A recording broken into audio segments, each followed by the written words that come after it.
All right, welcome back to On Texas Football Special Live Edition. Today, just got done wrapping up the Steve Sarkisian press conference. He's CJ Vogel. I'm Jeff Howe. We'll take your questions. We'll talk Texas football. Thanks, everybody, for tuning in. CJ, we haven't heard from Sark in almost a month, so it was just good to hear from the boss man today. Yeah, it was. And I think there were a lot of expectations, a lot of wondering, a lot of questions left to be answered. Of course, 7 practices now in the book over here at DKR and the Denny's Fields for spring ball. We want to hear some updates from the head man, right? You want to hear who's standing out amongst the freshman group, what positions are looking really good. And we got some answers there for you. So we'll dive on into that here in a bit. But, Jeff, I think there's a few things that really stood out today. He talked about the freshman wide receivers, talked about Arch Manning and some competitiveness, but also Trey Moore and how he's kind of evolved into a better defender there as well. Yeah, you asked the Trey Moore question, which was a good question. And, if you look at the roster, his actual position now is listed at linebacker. And Sark said, Trey's had an interesting spring because he's having to learn basically 3 different positions.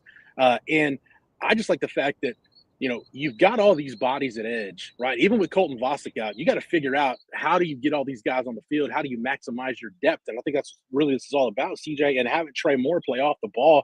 Like we talked about the impact that Brad Spence can have as a transfer. We know Anthony Hill is one of the handful of best front 7 defenders in college football. So you got some really good weapons. I can't forget about Colin Simmons, but Trey Moore, the second half of last season, we saw what he did. So whereas last year, really spring ball camp and the first half of the season last year for Trey Moore was about getting acclimated to the speed of the game. Now it's about building on that skill set. CJ, that's what stood out to me was just the fact that he's learning all these different positions. Specifically, did you get the answer from Sark that you wanted on the Trey Moore question? Yeah, I think so. He said, look, 3 different positions is where he's being taught right now. And he said the I word, Jeff, and that's kind of what I was hoping to hear. And we've kind of theorized this in the past, but identification issues is what happens with Trey Moore being moved around as often as he is. Offensive lines, quarterbacks, whoever it might be, seeing where Trey Moore was last year, yeah, it made sense right off the edge. Now moving him around as often as he does, that pass rush ability just brings so much more, I'll say fear, or at least some intimidation in the sense that we know how dangerous he is. And to be moved everywhere around in that front 7, it's only going to create more issues when you start incorporating a Brad Spence, Colton Vasek, and Ethan Burke, some of these guys off the edge. And then, of course, Anthony Hill and Colin Simmons to that. We're mentioning Trey Moore because I think this is going to kind of give you the blueprint of what's to come for Colin Simmons because, as Sark said, they know Trey Moore can rush the passer. We know he can get after the quarterback. What else can he do? And I think we can all agree, it's no disrespect to Trey Moore, but the athleticism that Colin Simmons has, that upside, you're talking about, again, we've mentioned it, CJ, you're talking about a guy that potentially, top half of the first round type draft pick, a guy that's going to be in that top 10, top 5 discussion, you figure, whenever he comes out. The things you could potentially do with Colin Simmons are limitless. So if I'm a Texas fan, I'm paying attention to Trey Moore and what they do with him because that's going to be a taste, I think, of what we see from Colin Simmons in 2026. We'll talk more about Trey Moore. We'll get to Arch Manning. We'll get to some other things. Right now, we got Sark's opening statement from today queued up. So if you really want to know what Sark had to say, this is what started it all today. Roughly about 20-minute meeting with the media, but this is Sark's opening statement from today. Missed you guys. Good to see you. This is a fun time of year for us right now as a program in that we just finished up practice number 7, so essentially halfway through spring practice, and to watch the growth of a lot of players in the program. We challenged everybody. Who we were a year ago isn't going to be kind of acceptable who we're going to be this year, and so everybody has to take their game to another level. And it's easy to point to the 22 high school kids who are here mid-year and where they need to grow to, but it's also looking at players that are going from year 2 to year 3, and it's not just their play, but maybe it's their leadership. And so everybody's got growth, and so to watch that evolution here 7 practices in has been a lot of fun for me. Really feel like we're drilling back into a lot of teaching. Obviously, we've got some new faces on the coaching staff as well, and so personalities have adjusted, have shifted. Where's the energy coming from on the staff? all those types of things. And I think that's the part, you go into year 5 and it's like, it's never rinse and repeat. It's never just, let's just do the same thing all over again, whether that's schematically, culturally, how we motivate the players, how we teach, who's responsible for what. And so from a head coach's perspective, that's the fun part in it all, of watching everybody grow, watching the personality of this team start to come to life. And there's been some really good positive things that have occurred so far. There's been areas where we definitely need to improve, and that's understandable. When you're 7 days into spring practice, there's plenty of room for growth right now. But I can't ever question the work ethic, the passion, how hard our guys are going right now. And so, but we're a far, far, far a ways away from a finished product right now. All right, there you have it. That's Sark's opening statement from today. And CJ, like I said, it was about 20 minutes we got Sark for today. And one position group that stood out that he talked about was the offensive line. And especially because some of the names that we talked about here on the channel over on TexasFootball.com, he mentioned Andre Kojo being in that competition with Brandon Baker. He talked about Nick Brooks having a really good spring, Nate Kibble's emergence. Man, I'm sure people get tired of me saying it, but the depth that's building on the offensive line, that's how you win championships, because, hey, you're going to have injuries. You're going to have games where guys don't have it. Something happens where you've got to go to your backup offensive lineman. And the fact that, you've got those guys are at different stages, right? Kojo's been here for multiple years, and now he's getting his chance to compete. You've got a guy, Nate Kibble, who redshirted last year and is not getting a chance to compete. And then you got Nick Brooks coming in.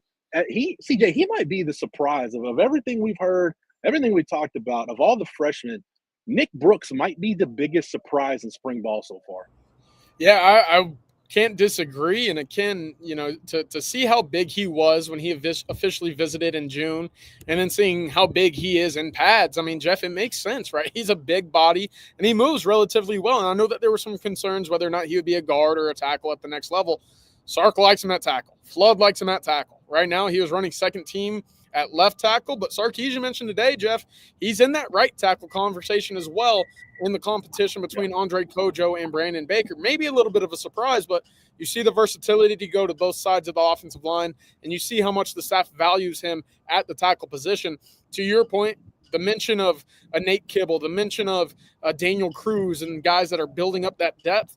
One other thing I wanted to mention is, hey, for some of the guys that have been here quite a while, you go back to that 2022 recruiting class with Nato, Cole Hudson, and DJ Campbell. Now it's time for that leadership to show up. And he's mentioned that with Cole Hudson. He said, quote, "This is probably the best version of DJ Campbell that we've gotten so far in our tenure with him as well." Also says this is the best conditioned DJ Campbell has been as well. So positives across the offensive line. I know Texas has to replace 4 out of 5 starters from a year ago, but so far pretty solid returns early on. No, that's a big deal about DJ Campbell. As a matter of fact, we saw him a couple weeks ago now, CJ, when they had a big recruiting weekend. We saw him walking out of the facility. I mean, looks pretty good. He's definitely not sloppy. He's carrying his weight well. And we talk about, man, this is do or die for him at this point. Like, hey, if you want to be, that top 100 type draft pick that we all thought he could be coming out of high school, this is when it needs to be put together. With him, I just go back to, you look at that goal line possession against Ohio State there late in the game, and DJ Campbell wasn't on the field.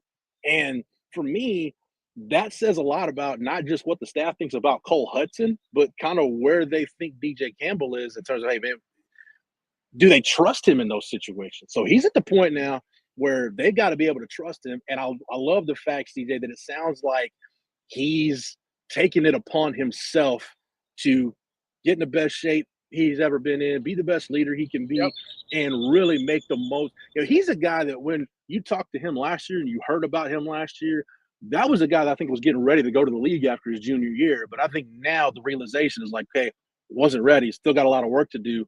And to his credit, man, he's done it. Yeah, he has. And again, to take it upon yourself to become the most conditioned and best conditioned that he's been in 4 years here, that's big for Texas. That's big for him as a draft guy. And it's big for, Arch Manning. Because let's be quite frank about it. The Texas will QB sneak more times this year with Arch Manning than they ever had with Quinn Ewers. And, Jeff, that's where I want to go next is, we're starting to hear some more about Arch Manning in practice. Sark said he's coming along as a quarterback should. But he added one other interesting note that I think all Texas fans are going to like. That competitive nature is very evident with Arch, right? He's going to let the defense hear. He brought up the words smack talk a little bit. I don't think smack talk's been around on this campus by a quarterback since Sam Ehlinger, probably in the later days of his quarterbacking here. But Arch Manning, he'll get out there, start smack talking a little bit, and he says that gets the defense fired up because they don't want to be humiliated. They don't want to go out there and be punked by the offense, especially a brand new offense, right? For Anthony Hill, Colin Simmons, Manny Muhammad, all these guys are returning multiple year starters. So it gets the defense going. And I think that's a great way to get competition, a healthy competition flowing in spring practice when you're maybe not 100% live, but you certainly don't want to be the weaker link on either side of the ball right now. Yeah, if you look at leadership at the quarterback position, I think about Quinn. It was kind of closer to probably Colt McCoy. If you're going to talk about the historic leaders here, is more businesslike. When Colt was a little more demonstrative than Quinn was, but I like from Quinn that he staying even keel. And when he was demonstrative, when he was excited about something, you really knew like, okay, this is a really big deal for this offense, and they can feed off that. I've said I think Arch Manning, and we've talked about this too, and I love that Sark said what he said because it makes me feel like I was onto something. Not to toot my own horn or anything. Trust me, I've been wrong a lot more than I've been right. But I digress. I felt like Arch Manning's leadership was going to be a lot more like Vince Young, where it's going to be that confidence that sometimes might border on cockiness. It's just that outward expression. He'll jaw a little bit. He'll get into it. It's just that competitive fire that you need out of that position. Now, he was asked too, how's Arch going to deal with being the quarterback in Texas? CJ, there's not a guy other than Sam, which we knew like Sam Ehlinger pretty much came out of the womb wanting to be the quarterback in Texas.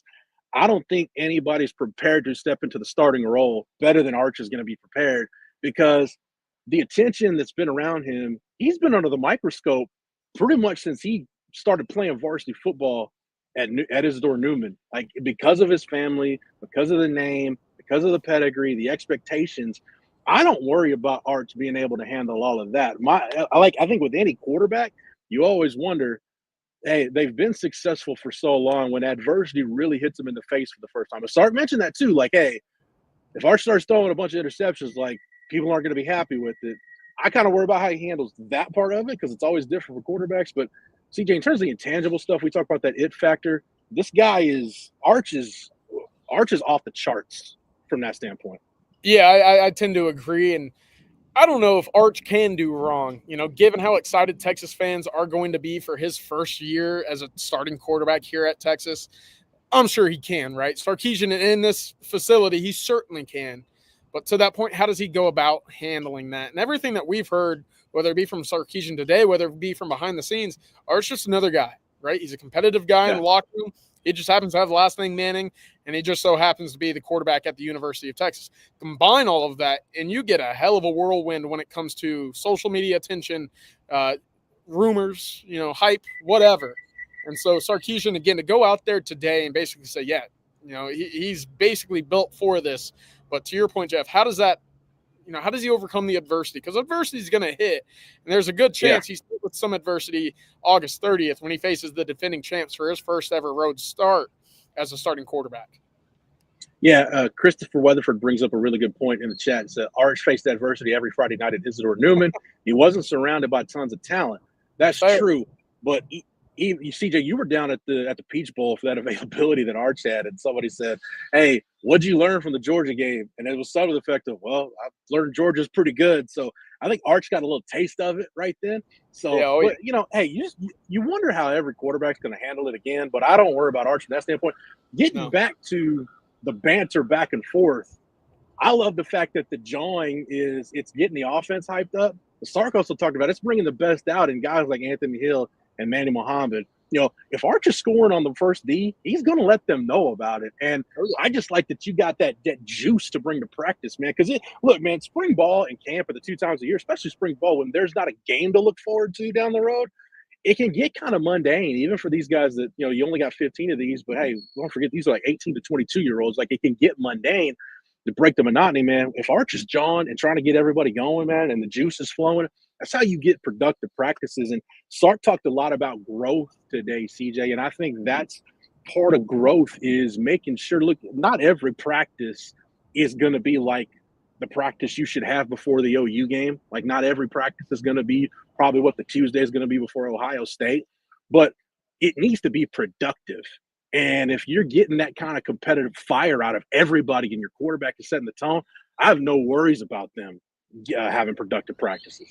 Now, I'm with you as well. And look, there's going to be plenty of competitiveness, plenty of battles between the wide receivers and cornerbacks too, Jeff. So it's going to go beyond, Arch versus Anthony Hill and Colin Simmons. And Sark gave us a little bit of a peek behind the curtain with that secondary wide receiver battle. Of course, he mentioned 4 guys running with the ones right now: Parker Livingstone, Dalen McCutcheon, Jamie French, Khalil Lockett. Of course, there are some others that filter in with Austin Butler, Michael Terry. We'll see what that eventually looks like. But a very young, inexperienced group versus what Sark says is probably the best looking group, position group on the roster right now. He's a cornerback right now, the way that they're going about their 7 practices. Probably the best looking group on campus on this roster. Manny Muhammad, Jalen Gilbo out wide. But he also mentioned, look, Kobe Black, Warren Roberson's had an excellent spring. Plenty of others have stuck. Cade Phillips is another. So they're getting tested, and they're getting tested immediately. And it's going to be fun to follow. But right now, I want to see what else Texas goes out and really looks like with Arch Manning throwing to these wide receivers. Yeah, you're right about Warren Roberson. Sark went out of his way to talk about he's had an excellent spring. He did mention they moved Gilbo to corner. He was asked about position changes. The only one he mentioned was Ryan Niblett moving from offense to defense. That he's working at the star, which, man, if you look at Niblett's body type, CJ, that might be the perfect position for him. What I hope, at the very least, what I hope comes out of this with Ryan Niblett's speed, and I promise this will be the only special teams I talk. With Ryan Niblett's speed, if he can get the physicality as star, he could be an elite gunner just with his ability. Look, he already knows from his wide receiver background, he understands how to get a release at the line of scrimmage. If he can add the physicality element, then your punt coverage. We figure the punt game period with Jack Bomeister is going to be better this year. But if your punt coverage can be better, we talk about the defense was as good as it was playing with horrible field position all year. Man, if this defense gets to the point where teams have to consistently drive 75, 80, 85, 90 yards on them, man, Texas is going to be really tough to beat. Well, I mean, we saw that firsthand last year, right? Georgia game specifically, you give teams 30 yards, 10 yards, 40 yards to have to go to put points on the board. It's going to be tough to beat good teams. And, that was one of the big issues that Texas ran into late in the year. They just gave teams too many short fields. So gunner specifically, special teams specifically, if you can pin that deep, they'll be really, really talented. I want to bring up this question here from Corey J. Jeff, what do you think about you guys still think a portal wide receiver is a need? If so, any names to look for during the spring portal window? Look, we'll have to wait and see until a name is out there. And that's what Sarkisian kind of reiterated to us. Of course, it's not free agency. It's not something that we can just go out and do. The right fit has to be there. The right opportunity has to be there. And for Sarkisian, he said, I'm not going to go take anybody at any position just to go take a body unless we absolutely direly need to. He said, so look, whether it be defensive line, whether it be tight end, whether it be wide receiver, unless this guy can immediately impact and positively impact our football program, then we're just going to have to wait and see. So until that portal window opens up and we see who does jump in, according to Sarkisian, they're going to rock with who they've got. But behind the scenes, Jeff, we certainly think that wide receiver and tight end really are spots that they're going to have to look for. Yeah, Sark mentioned 3 positions specifically where he said the numbers aren't where we want them to be. Wide receivers 1, the interior defensive line is 2, and tight end is the 3rd. We talk about injuries. You mentioned that DeAndre Moore and Ryan Wingo in their own ways are starting to kind of try to work back into it a little bit. We talked about DeAndre Moore with the toe, Ryan Wingo with the hamstring. He did say Jordan Washington is down right now. But that's given Spencer Shannon an opportunity to get reps. He mentioned Amari Winston is a guy that's gotten some reps. CJ, you talked about Rich Barker's a guy that's gotten a chance to get in there and get some work done as a walk-on. So, the numbers aren't where they're going to be. But to Corey J, to reiterate what CJ said, as Sark will talk about this a lot, and I think it's worth repeating, they may need a number at defensive tackle, but they're not going to take a guy just to take a guy. if the right defensive tackle is not there, they're not going to mess with it because, at this point, why would you use a scholarship on a guy that may or not be able to help you? If I'm Kenny Baker, I would rather focus on, hey, I'm not going to worry about a guy that's going to have to come in here and learn everything. I'll just focus on getting Josiah Sharmer and Myron Charles ready to go. So that's kind of where you're at. Tight end's different. We talked about it, CJ. Tight end, they just need a body there at this point. I mean, unless – and we may get to the end of spring, and Sark may be talking about, hey, Ridge Barker's a guy that needs to go on scholarship because he was that good this spring. I don't know. You never know what's going to happen with some of these walk-ons. We've seen crazier things happen. Michael Tapp's an All-American now, and he started out as a walk-on. We've seen walk-ons make their way up the depth chart before, but at tight end, CJ's clearly the one where they I don't know how picky they can be. They really just need a number and preferably a guy that's got some experience at the power conference level.